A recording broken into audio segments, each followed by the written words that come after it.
शांताकारं भुजंगशयनं पद्मनाभं सुरेशं विश्वाधारं गगनसदृशं मेघवर्णं शुभांगं लक्ष्मीकान्तं कमलनयनं योगिभिर्ध्यानगम्यं वंदे विष्णु भवभयहरं सर्वलोकैकनाथं। मंगलम भगवान विष्णु मंगलम गरुड़ध्वज मंगलम पुंडरीकाक्ष मंगलाय तनोहरि। ओम नमो भगवते वासुदेवाय। आज का दिन आप सभी के लिए मंगलमय हो। आज माघ महीने का 29वां दिन है। आइए सुनते हैं माघ मास कथा का 29वां अध्याय।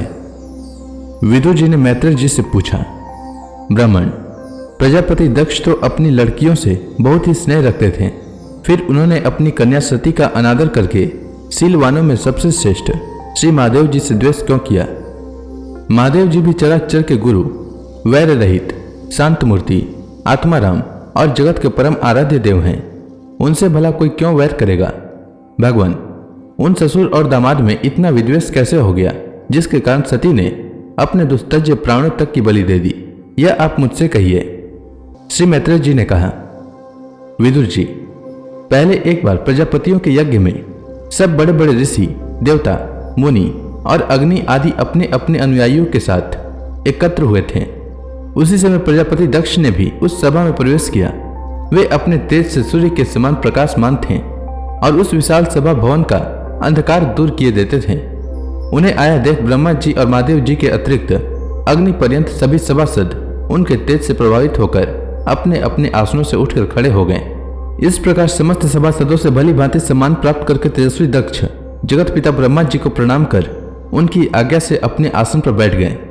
परंतु महादेव जी को पहले से ही बैठा देख तथा उनसे अभ्युत्थान आदि के रूप में कुछ भी आदर न पाकर दक्ष उनका यह व्यवहार सहन न कर सके। उन्होंने उनकी ओर टेढ़ी नजर से इस प्रकार देखा मानो उन्हें वे क्रोधाग्नि से जला डालेंगे।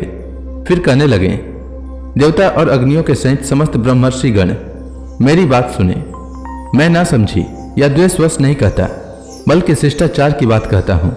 यह निर्लज महादेव समस्त लोकपालों की पवित्र कीर्ति को धूल में मिला रहा है। देखिए, इस घमंडी ने सत्पुरुषों के आचरणों को लांछित एवं मटिया मेट कर दिया है। बंदर के से नेत्र वाले इसने सत्पुरुषों के समान मेरी सावित्री सदिखी मृग नैनी पवित्र कन्या का अग्नि और ब्राह्मणों के सामने पानी ग्रहण किया था। इसलिए यह एक प्रकार मेरे पुत्र के समान हो गया है। उचित तो यह था कि यह उठकर मेरा स्वागत करता, मुझे प्रणाम करता, परंतु इसने वाणी से भी मेरा सत्कार नहीं किया। हाय, जिस प्रकार शूद्र को कोई वेद पढ़ा दे, उसी प्रकार मैंने इच्छा न होते हुए भी भावीवश इसको अपनी सुकुमारी कन्या दे दी। इसने सत्कर्म का लोप कर दिया। यह सदा अपवित्र रहता है, बड़ा घमंडी है और धर्म की मर्यादा को तोड़ रहा है।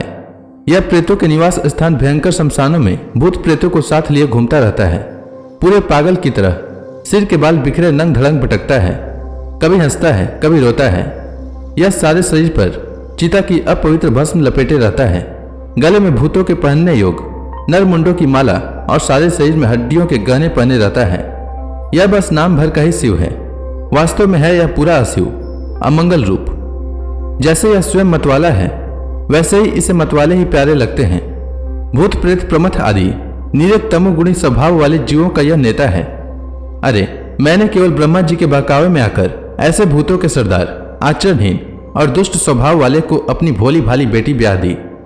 श्री मैत्रेय जी कहते हैं, विदुर जी, दक्ष ने इस प्रकार महादेव जी को बहुत कुछ भला बुरा कहा, तथापि उन्होंने इसका कोई प्रतिकार नहीं किया। वे पूर्ववत निश्चल भाव से बैठे रहे।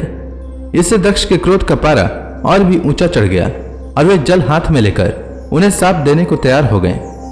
दक्ष ने कहा, यह महादेव देवताओं में बड़ा ही अधम है।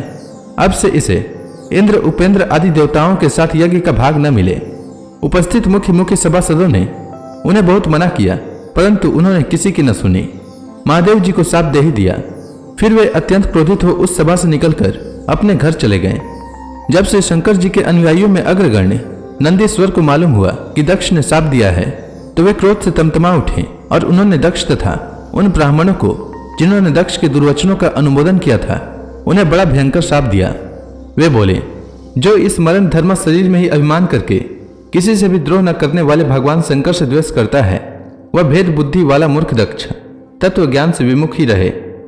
यह चतुर्मासी यज्ञ करने वालों को अक्षय पुण्य प्राप्त होता है आदि अर्थवाद रूप वेद वाक्यों से मोहित एवं विवेक भ्रष्ट होकर विषय सुख की इच्छा से कपट धर्म में गृहस्थ आश्रम में ही आसक्त रहकर कर्म कांडों में ही लगा रहता है। इसकी बुद्धि देहादि में आत्मभाव का चिंतन करने वाली है। उसके द्वारा उसने आत्म स्वरूप को भुला दिया है। यह साक्षात पशु के ही समान है, अतः अत्यंत स्त्री लंपट हो और शीघ्र ही इसका मुख बकरे का हो जाए। यह मूर्ख कर्ममयी अविद्या को ही विद्या समझता है। इसलिए यह और जो लोग भगवान शंकर का अपमान करने वाले इस दुष्ट के पीछे पीछे चलने वाले हैं, वे सभी जन्म मरण रूप संसार चक्र में पड़े रहें। वेदवाणी रूप लता फल श्रुति रूप पुष्पों से सुशोभित है। उसके कर्म फल रूप मनमोहक गंध से इसके चित्त शुद्ध हो रहे हैं। इससे इस शंकर द्रोही कर्मों के जाल में ही फंसे रहे। ये ब्राह्मण लोग भक्ष्या भक्ष के विचार को छोड़कर केवल पेट पालने के लिए ही विद्या, तप और व्रत आदि का आश्रय ले तथा धन, शरीर और इंद्रियों के सुख को ही सुख मानकर उन्हीं के गुलाम बनकर दुनिया में भीख मांगते भटका करे। नंदीश्वर के मुख से इस प्रकार ब्राह्मण कुल के लिए शाप सुनकर उसके बदले में भृगु जी ने यह दुस्तर शाप रूप ब्रह्मदंड दिया। जो लोग शिव भक्त हैं तथा जो उन भक्तों के अनुयायी हैं, वे सत शास्त्रों के विरुद्ध आचरण करने वाले और पाखंडी हों।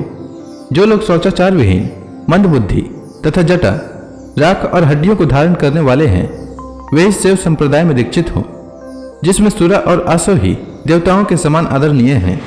अरे तुम लोग जो धर्म मर्यादा के संस्थापक एवं वर्णाश्रमियों के रक्षक, वेद और ब्राह्मणों की निंदा करते हो, इससे मालूम होता है कि तुमने पाखंड का आश्रय ले रखा है।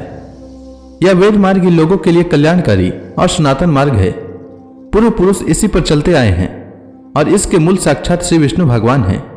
तुम लोग सत्पुरुषों के परम पवित्र और सनातन मार्ग स्वरूप वेद की निंदा करते हो।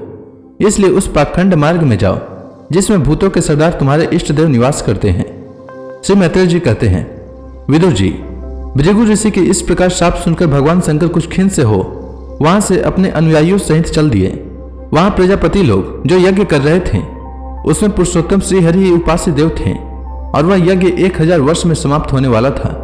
उसे समाप्त कर उन प्रजापतियों ने श्री गंगा यमुना के संगम में यज्ञान स्नान किया और फिर प्रसन्न मन से वे अपने अपने स्थान को चले गए।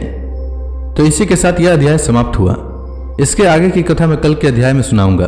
तब तक के लिए भगवान हरि का नाम लेते रहें। तो प्रेम से बोली भगवान विष्णु की जय, श्री कृष्ण भगवान की जय, लक्ष्मी माता की जय, तुलसी माता की जय, समस्त देवी देवताओं की जय।